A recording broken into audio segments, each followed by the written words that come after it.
আসসালামু আলাইকুম। সবাইকে স্বাগত জানাচ্ছি বিডি ফিউজে। আপনাদের সঙ্গে আছি আমি শরফি দিবা। আয়াতুল্লাহ সৈয়দ আলী খামেনির কাছে ফিলিস্তিনের প্রশ্ন কখনোই কেবল একটি পররাষ্ট্রনীতিগত বিষয় ছিল না, বরং এটি ছিল ইসলামী প্রজাতন্ত্র ইরানের সর্বোচ্চ নেতা হিসেবে প্রায় 4 দশকের নেতৃত্বে তার রাজনৈতিক, কূটনৈতিক ও কৌশলগত দৃষ্টিভঙ্গির অন্যতম কেন্দ্রীয় ভিত্তি। ১৯৭৯ সালের ইসলামী বিপ্লবের পর থেকে ফিলিস্তিন ইরানের কাছে শুধু একটি আঞ্চলিক সংকট হিসেবে বিবেচিত হয়নি, বরং রাষ্ট্রের আদর্শিক ভিত্তির অন্যতম প্রধান স্তম্ভে পরিণত হয়েছে। ফিলিস্তিন প্রশ্নে সৈয়দ আলী খামেনির অবস্থান জানাচ্ছেন ওয়াহিদ ফারুকী।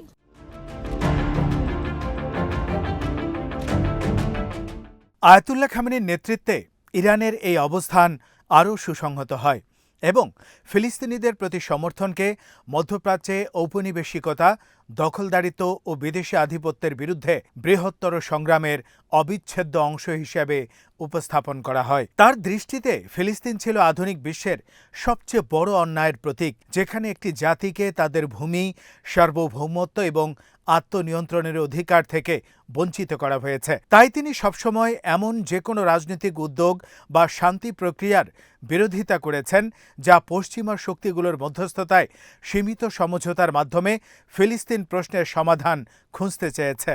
তার মতে কোনো সমাধানই বৈধ হতে পারে না যদি তা দখলদারিত্বকে বহাল রাখে, ফিলিস্তিনি শরণার্থীদের নিজ ভূমিতে ফিরে যাওয়ার অধিকার অস্বীকার করে কিংবা ফিলিস্তিনি জনগণের জাতীয় অধিকারকে অস্বীকার করে। তার বিশ্বাস ছিল ফিলিস্তিনের মুক্তি কোনো কূটনৈতিক ছাড় নয়, বরং এটি ঐতিহাসিক ন্যায় বিচার এবং আন্তর্জাতিক আইনের অপরিহার্য দাবি।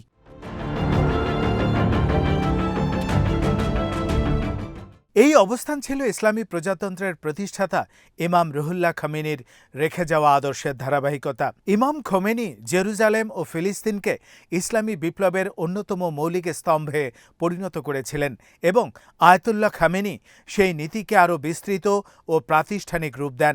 দীর্ঘ ইরান-ইরাক যুদ্ধ, কয়েক দশকের কঠোর অর্থনৈতিক নিষেধাজ্ঞা, অর্থনৈতিক বিচ্ছিন্নতা এবং ধারাবাহিক সামরিক হুমকির মুখোমুখি হয়েও তিনি কখনো ফিলিস্তিন প্রশ্নকে গৌণ বিষয়ে পরিণত হতে দেননি, বরং তিনি যুক্তি দিয়েছেন ফিলিস্তিনকে রক্ষা করা এবং ইরানের স্বাধীনতা ও সার্বভৌমত্ব রক্ষা করা একই সংগ্রামের অংশ।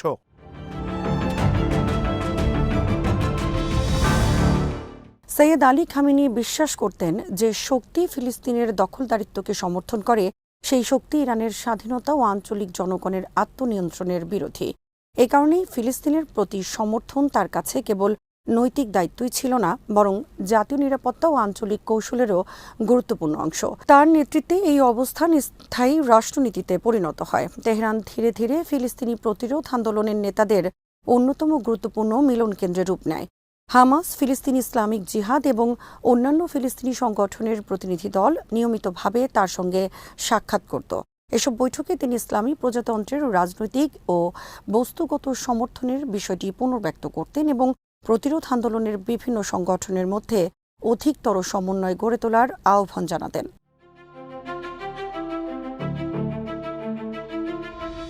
খামেনি বিশ্বাস করেন বিভক্তি দখলদার শক্তির স্বার্থ রক্ষা করে আর ঐক্য মুক্তির সংগ্রামকে শক্তিশালী করে।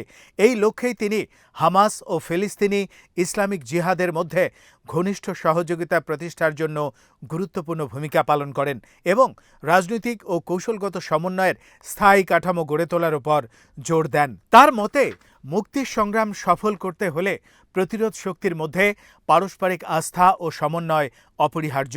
ইরানের সমর্থন কেবল রাজনৈতিক বক্তব্য বা নৈতিক সংহতির মধ্যে সীমাবদ্ধ ছিল না। তার নেতৃত্বে ইরান আন্তর্জাতিক বিভিন্ন ফোরামে ফিলিস্তিনের পক্ষে কূটনৈতিক সমর্থন প্রদান করে, পাশাপাশি ফিলিস্তিনি সংগঠনগুলোর সক্ষমতা ও টিকে থাকার শক্তি বৃদ্ধির উদ্দেশ্যে বিভিন্ন ধরনের সহায়তা প্রদান করে। একই সঙ্গে তিনি ফিলিস্তিনি সংগ্রামকে ধর্মীয় ও নৈতিক বৈধতা প্রদান করেন এবং এটিকে সমগ্র মুসলিম উম্মার যৌথ দায়িত্ব হিসেবে তুলে ধরেন। বিশেষভাবে উল্লেখযোগ্য যে তিনি নিয়মিতভাবে সুন্নি মতাদর্শ ভিত্তিক সংগঠনগুলোর নেতাদের স্বাগত জানিয়ে এই বার্তা দিয়েছেন যে ফিলিস্তিন কোনো সাম্প্রদায়িক ইস্যু নয়। তার মতে শিয়া ও সুন্নি বিভাজনের ঊর্ধ্বে উঠে ফিলিস্তিনের মুক্তির সংগ্রাম মুসলিম বিশ্বের ঐক্যের কেন্দ্রবিন্দু হতে পারে।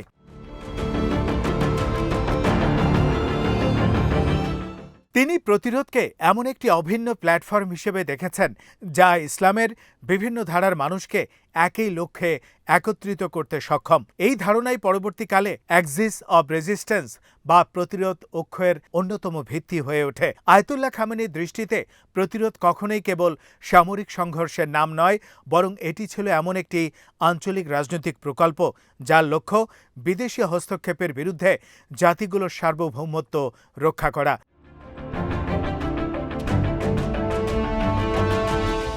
তার বিশ্লেষণে ফিলিস্তিন, লেবানন, সিরিয়া, ইরাক, ইয়েমেন এবং ইরান একটি অভিন্ন কৌশলগত কাঠামোর অংশ, যেখানে সবার লক্ষ্য দখলদারিত্বের অবসান এবং আঞ্চলিক স্বাধীনতা নিশ্চিত করা। তার মতে মধ্যপ্রাচ্যে স্থায়ী শান্তি ও স্থিতিশীলতা প্রতিষ্ঠা সম্ভব নয় ততক্ষণ পর্যন্ত ফিলিস্তিনের দখলদারিত্বের অবসান না ঘটে। এই কারণে তিনি ফিলিস্তিন প্রশ্নকে শুধু একটি ভূখণ্ডগত বিরোধ হিসেবে দেখেননি, বরং এটিকে বিশ্বব্যাপী ঔপনিবেশিকতার বিরুদ্ধে সংগ্রাম, জনগণের আত্মনিয়ন্ত্রণের অধিকার এবং বিদেশি আধিপত্য প্রতিরোধের প্রতীক হিসেবে ব্যাখ্যা করেছেন।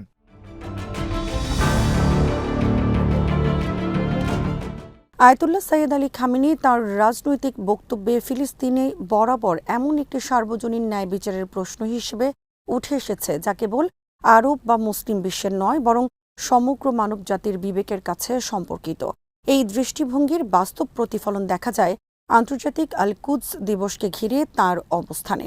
ইমাম খোমেনির প্রবর্তিত এই দিবসকে তিনি কেবল একটি প্রতীকী কর্মসূচি হিসেবে রাখেননি, বরং এটিকে বৈশ্বিক রাজনৈতিক সচেতনতা ও আন্তর্জাতিক সংহতি গড়ে তোলার স্থায়ী মাধ্যম হিসেবে প্রতিষ্ঠিত করেন।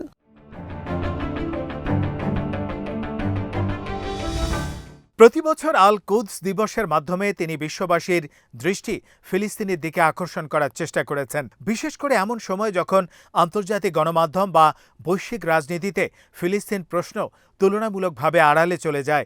তার মতে ফিলিস্তিনকে আন্তর্জাতিক রাজনৈতিক আলোচনার কেন্দ্রবিন্দুতে ধরে রাখা অত্যন্ত গুরুত্বপূর্ণ, কারণ বিষয়টি ভুলে যাওয়া মানেই দখলদারিত্বকে স্বাভাবিক হিসেবে মেনে নেয়া।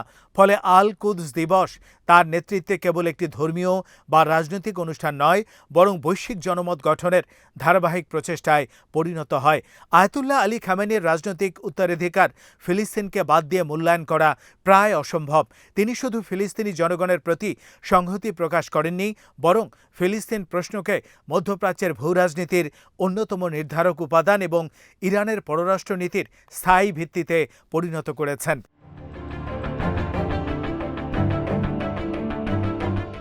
তার সমর্থকদের দৃষ্টিতে এটি সবচেয়ে বড় অবদান হল এই ধারণা প্রতিষ্ঠা করা যে প্রতিরোধ কেবল সামরিক লড়াইয়ের কৌশল নয়, এটি এমন একটি রাজনৈতিক দর্শন যা বিভিন্ন জাতি, বিভিন্ন ইসলামী চিন্তাধারা এবং বিভিন্ন মুক্তিকামী আন্দোলনকে একটি অভিন্ন লক্ষ্য, দখলদারিত্বের অবসান এবং একটি স্বাধীন, সার্বভৌম ও মুক্ত ফিলিস্তিন রাষ্ট্র প্রতিষ্ঠার আকাঙ্ক্ষার চারপাশে ঐক্যবদ্ধ করতে পারে। তার দীর্ঘ নেতৃত্বে ফিলিস্তিন ইরানের কূটনৈতিক ভাষ্য, আঞ্চলিক নীতি এবং আদর্শিক পরিচয়ের অন্যতম প্রধান প্রতীকে পরিণত হয়। তার সমর্থকদের মতে এই অবস্থান মধ্যপ্রাচ্যের রাজনীতিতে গভীর প্রভাব ফেলেছে এবং ফিলিস্তিন প্রশ্নকে আন্তর্জাতিক অঙ্গনে দীর্ঘ সময় ধরে আলোচনার কেন্দ্রে রাখতে গুরুত্বপূর্ণ ভূমিকা রেখেছে।